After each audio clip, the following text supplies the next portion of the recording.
মুসলিম ঐতিহ্যের দেশ মালি। পশ্চিম আফ্রিকার দেশ মালি আবারও আলোচনায়। দেশটিতে সামরিক বাহিনীর একটি অংশের হাতে আটক হওয়ার পর প্রেসিডেন্ট ইব্রাহিম বৌবাকার কেইতা পদত্যাগ করেছেন। এ কারণে আন্তর্জাতিক গণমাধ্যমে চর্চিত হচ্ছে মালি। যুদ্ধ, বিদ্রোহ, দাঙ্গা, সন্ত্রাসী হামলা ও অভিযান ছাড়া মালি সাম্প্রতিক সময়ে আলোচনায় আসেনি।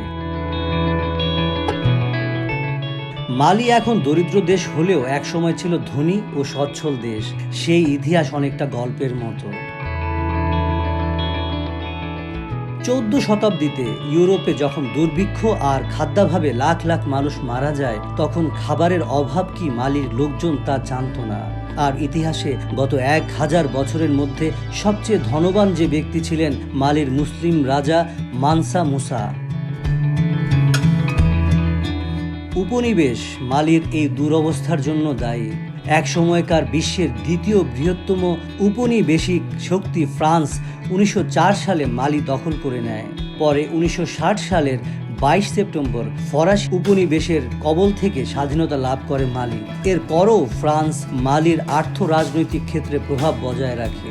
বিশেষ করে ইউরেনিয়াম ও স্বর্ণসহ অন্যান্য খনিজ সম্পদের সবই যায় ফ্রান্সের গোলায়। স্বাধীনতা লাভের পরও নানা চুক্তির আওতায় মোট জাতীয় সম্পদের 85% যায় প্যারিসে, আর 15% থাকে মালির জনগণের জন্য। যদি কেউ বিদ্রোহ করে তবে ফ্রান্সের সেনাবাহিনী চলে আসে সন্ত্রাসবাদ দমন করতে। আর এই হলো রাজনীতি আর উপনিবেশবাদের ফলাফল, আর মালির দরিদ্র হওয়ার কারণ। মালির রাজধানীর নাম বামাকো। 1960 সালে মালি স্বাধীনতা লাভ করে। 12,40,192 বর্গ কিলোমিটার দেশের জনসংখ্যা প্রায় 2 কোটি। মালির অধিকাংশ মানুষ ইসলাম ধর্মাবলম্বী। 1960 সালে স্বাধীন হলেও দেশটি স্বৈর শাসনের কবলে পড়ে। 1991 সালে মালি স্বৈর শাসন থেকে মুক্ত হয় সেনা অভ্যুত্থানের মাধ্যমে। 1992 সালে অনুষ্ঠিত হয় গণতান্ত্রিক নির্বাচন। 2011 সাল থেকে দেশটিতে জাতিগত বিদ্রোহ দেখা দেয়। পরে নানা ঘটনা পরিক্রমা শেষে 2012 সালের 22 মার্চ সামরিক শাসন জারি করা হয়।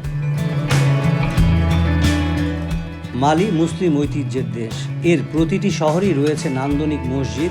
সব মসজিদেরই রয়েছে ঐতিহাসিক গৌরবময় অধ্যায়। যেমন মালির ডিজনি শহরে 1200 থেকে 1300 শতাব্দীর মধ্যবর্তী সময়ে তৈরি হয়েছিল বড় মসজিদ নামে পরিচিত মাটির মসজিদটি। এটি আফ্রিকার অন্যতম নিদর্শন। ইউনেস্কোর বিশ্ব ঐতিহ্যের তালিকায় থাকা এই শহরের মসজিদগুলো বেশ জনপ্রিয়। ইট কাদার তৈরি পৃথিবীর সবচেয়ে বড় মসজিদ এটি। মালিতে প্রতি 4 জনে 3 জন বাস করেন দারিদ্র্য সীমার নিচে। গড়ে প্রতি 4 জনের 3 জন অশিক্ষিত। আয়তনে বাংলাদেশের 8 গুণ হলেও মালিতে বিশ্ববিদ্যালয় মাত্র একটি। কয়েকশো বছর আগে মুসলিম শাসনের সময় ছিল কয়েকটি বিশ্ববিদ্যালয়। আফ্রিকা ইসলামের প্রচার প্রসারে মালির গুরুত্ব ও অবদান অপরিসীম। এখন দরিদ্র হলেও এর ইতিহাস হারিয়ে যায়নি। পশ্চিম আফ্রিকার মুসলিমদের জীবনে এই ইতিহাস এখনো জীবন্ত, এবং বিশ্বে মালি যে ঐতিহ্য সৃষ্টি করেছে তা আজও অব্যাহত।